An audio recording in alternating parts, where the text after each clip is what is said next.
Area 51 is synonymous with tales of UFOs, government cover-ups and potentially testing alien technology. Located at Groom Lake in the middle of the barren desert of southern Nevada, Area 51 is a U.S. Air Force installation that has become infamous for a speculated connection with unidentified flying objects UFOs. Conspiracy theories surrounding the base suggest that it is used for the testing of alien technology, recovered from supposed crash sites, like the famous one in Roswell, New Mexico. This has been fueled by the fact that the base was a secret for many years and is still inaccessible to the general public. As a result, this innocuous-looking military installation has become an intrinsic part of the modern mythology and urban legends of the 20th century, with a large influence on media and pop culture. Where is Area 51 and how big is it? Area 51 is located 120 miles 20 kilometers northwest of LA's Vegas, near the small towns of Rachel and Hico. The title, Area 51, seems to come from the designation the base had on Atomic Energy Commission maps, with this name sticking in the mind of the public but mostly unused by the military.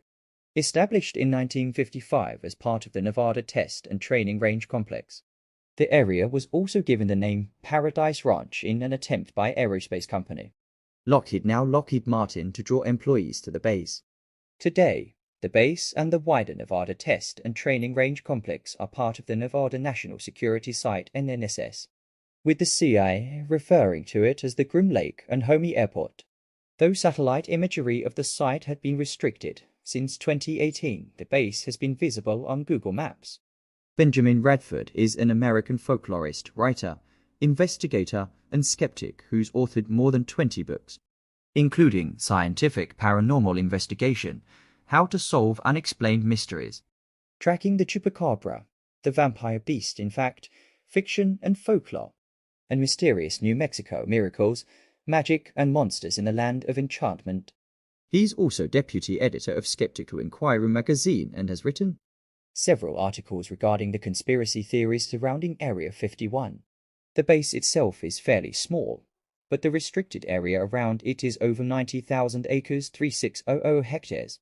Partly to prevent prying eyes and partly because they need to test classified aircraft, Radford told Space.com. It's mostly conspiracy theorists and media who call it Area 51.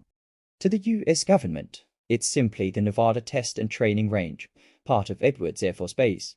What is in Area 51 and what is it used for? The US military finally acknowledged the existence of Area 51 in 2013 after a formally classified CIA document detailing the history of the U-2 spy plane was obtained by the National Security Archive at George Washington University. But that acknowledgement doesn't mean that a visit to the base is advisable. Radford said that there are still legitimate government and military reasons for keeping the base's activities secret. The military classifies Area 51 as a military operating area. On the ground, you'll encounter stern signs and armed guards patrolling the fence perimeters guarded by buried motion sensors, cameras, guards, and so on, plus signs warning that deadly force is authorized, Radford explained. The borders of Area 51 are not fenced, but are marked with orange poles and warning signs. Such signs tell visitors that photos aren't allowed and that trespassing on the property will result in a fine, he added. Originally used as a testing site for the U-2 spy plane, the base would go on to be used for the testing of other well-known aircraft such as the Archangel 12, the Senior 71 Blackbird, and the F-117 Nighthawk stealth fighter. How did Area 51 come to be associated with UFOs? The testing of new and secretive military aircraft is likely responsible for much of the connection between Area 51 and UFOs, especially when considering that the term UFO doesn't directly refer to alien spacecraft, despite how it is often perceived in pop culture.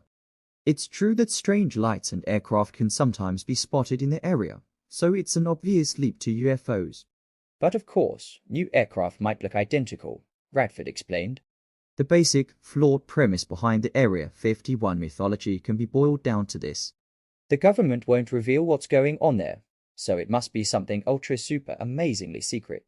What we call Area 51, he added, is only one of many military bases, national laboratories and government scientific research centers across the country that deal with classified, even top-secret information, and where workers and visitors need security clearances. There's no reason to think that anything UFO-related is going on, Radford said. Aside from the sightings of strange craft, Area 51 mythology was enforced in 1989, when a man named Robert Lazar claimed that he worked on extraterrestrial technology inside the base. Lazar told Las Vegas television reporter George Knapp that he had viewed autopsy photographs of aliens inside Area 51, and that the US government used the facility to examine recovered alien spacecraft. Lazar himself was discredited, but his claims resulted in numerous government conspiracy theories, most of which involve extraterrestrial life. A lot of the legend has been fueled by hoaxers like Robert Lazar, who appeared in the 1980s telling a story to TV stations that he worked there and saw alien bodies and crashed flying saucers firsthand, Radford recalled. It got a lot of attention, but it was later revealed that he fabricated not only his employment at Nellis Air Force Base in southern Nevada, but indeed his entire background. Almost nothing of what he said was true. Lazar had set the ball rolling, however. No matter how fallacious the rumors of alien tech and Area 51 were, the connection was cemented into the public consciousness and pop culture. Aside from the host of documentaries made about Lazar and the Area 51 UFO connection, the base has become a popular location in more overtly fictional movies and TV shows. Perhaps one of the most widely viewed interpretations of Area 51 appeared in the 1996 Will Smith blockbuster Independence Day. In the Roland Emmerich-directed movie, which grossed over $817 million as worldwide at the box office, the base plays a crucial role in defeating an invading alien menace. On the small screen, Area 51 was host to a special prisoner in a 2011 episode of Doctor Who. The time-traveling Doctor was held captive at the base during the 6th season episode, Day of the Moon. Given the fact that it is a show based on aliens, conspiracy theories and government cover-ups, it's little wonder that Area 51 eventually made it onto the X-Files. In the 1998 Season 6 episode entitled Dreamland, also an early name given to the base, Mulder and Scully witnessed the flight of a mysterious craft at the facility, and Area 51 became part of the Marvel Cinematic Universe in Season 7 of Agents of S.H.I.E.L.D., appearing in 2 episodes of the show and getting a mention in a third. The base was also mentioned by Spider-Man antagonist J. Jonah Jameson's publication The Daily Bugle in a series of video packages, as part of the viral marketing for the film Spider-Man No Way Home at the end of 2021.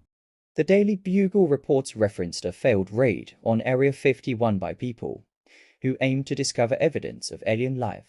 More than 1 million people were supposed to conduct the raid, but only a handful actually showed up a clear case of art imitating life.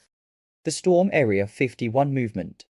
In 2019, what started as a prank on social media almost got very out of hand, when 3.5 million people expressed interest in attending an event organized by 20-year-old Matty Roberts, a student from Bakersfield, California.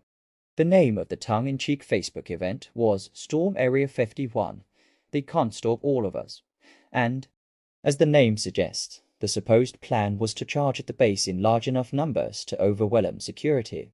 The aim was to uncover putative secrets like alien technology and secretive research. In the end, an estimated 6,000 people made it to the Loki summer event and partook in some activities like hatchet throwing and drinking limited edition alien-themed Bud Light beer. Area 51 as light security was not challenged, however. It began as a joke, but some people took it seriously and began planning to actually, well, it's not clear what, but hang out near the entrance and have fun, Radford said. The tiny town of Rachel braced for huge crowds and a music festival that never happened. It was a huge fiasco, a smaller-scale fire festival for the alien crowd, he said.